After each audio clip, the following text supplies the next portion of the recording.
উত্তরবঙ্গের মানুষ, এমনকি দক্ষিণাঞ্চলেও কিছু কিছু অজপাড়া গায়ে যেখানে ইমামদের কদর থাকে না, মুয়াজ্জিনদের কদর থাকে না, যেখানে দিন ধর্ম প্রচার খুবই কম হয়। কেন হয়? ইমামদের বেতন কম, এজন্য। ইমামদের বেতন কম, থাকে না ইমাম। মুয়াজ্জিনদের বেতন কম, মুয়াজ্জিনও থাকে।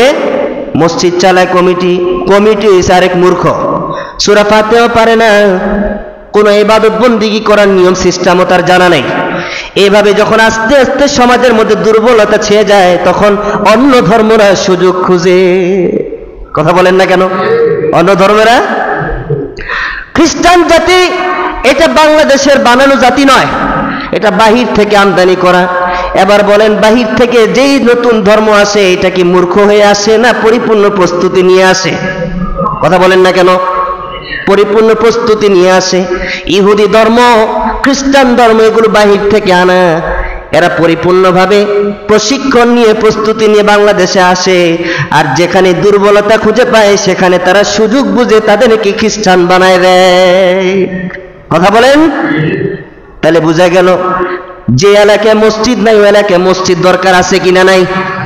যে এলাকার মসজিদের ইমামের কদর নাই সেই এলাকায় মসজিদের ইমামের কদর দরকার আছে কিনা নাই? এবার প্রশ্ন রয়ে গেল, শুধু কদর করলে চলবে না, বরঞ্চ ইমামকে কথা বলার দিক থেকেও স্বাধীনতা দিতে হবে। কথা বলেন? ইমামকে এই বিষয়ে আলোচনা করতে হবে, ওই বিষয়ে করা যাবে না, এই বিষয়ে করতে হবে। এই বাধা ধরার মধ্যে ইমামকে রাখা যাবে।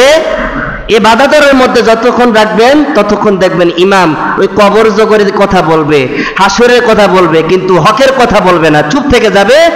আর ভ্রান্তরা এসে, ভ্রষ্টরা এসে ওই জাতিকে গুমরা করে তাদের দলে নিয়ে যাবে। তখন মুসলমান বলতে আর কোনো দলই থাকবে না। তাহলে বোঝা গেল ওই এলাকার মধ্যে একজন হকের জান্ডাবাহীর দরকার আছে। ওই হকের জান্ডাবাহীকে সমুজ্জ্বল রাখার জন্য এলাকার সকল মানুষের উপর আবশ্যক হয়ে যায়, যে কোনো মূল্যেই হোক, যে কোনো ভাবেই হোক, তাকে প্রতিষ্ঠিত রাখা। কথা বলেন? তাকে প্রতিষ্ঠিত রাখা।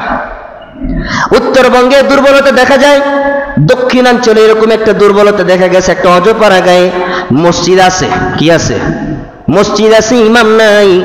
ফজরের সময় মুসল্লি নাই, জোহরের সময় মুসল্লি নাই। সকল মানুষ কৃষক, ফার্মার, খেতে কাজকর্ম করতে যায়। নামাজ পড়লে পড়ে, নতুবা পড়ে না।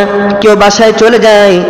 মসজিদের মধ্যে ইমাম নাই, মুয়াজ্জিনও নাই। যে ইমাম সাহেব ছিল তাকে ভাগায় দেওয়া হয়েছে।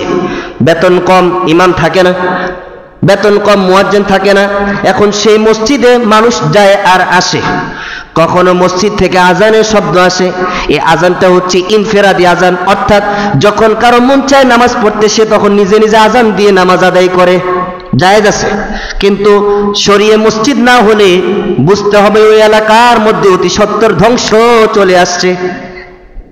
ওই এলাকার মধ্যে যদি শরিয়ে মসজিদ না থাকে, ইমাম যদি পার্মানেন্ট না থাকে, তাহলে বুঝতে হবে ওই এলাকায় ধীরে ধীরে ধ্বংস আসছে, দুর্বলতা চলে আসছে। কিছুদিন আগের ঘটনা, এটা সম্ভবত ফরিদপুর হবে।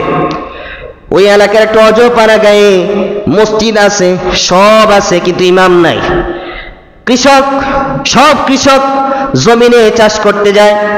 যখন যার মন চায় সে এখানে এসে নামাজ আদায় করে। যখন কেউ নামাজ আদায় করে নিজে নিজে আজান দেয়, ওই একজন ব্যক্তির আজান শোনা যায়, সেই ব্যক্তি নামাজ আদায় করে চলে যায়। আবার কিছুক্ষণ পরে বাইবেলের আওয়াজ শোনা যায় ওইখান থেকে, কিছুক্ষণ পরে গীতার আওয়াজ শোনা যায়, উপনিষদ, রামায়ণ, মহাভারতের আলোচনা শোনা যায়। জিজ্ঞাসা করা হলো, এই এলাকার মানুষ কোন ধর্মের? এখানে ইহুদিও আছে, খ্রিস্টানও আছে, নাসারাও আছে, মুসলমানও আছে। তাহলে মসজিদ তো আল্লাহর ঘর, এখানে সব ধর্মের কথা হয় কেন? ওই মসজিদ আছে কিন্তু মসজিদের অভিভাবক নাই। মসজিদ আছে, মসজিদের কি নাই?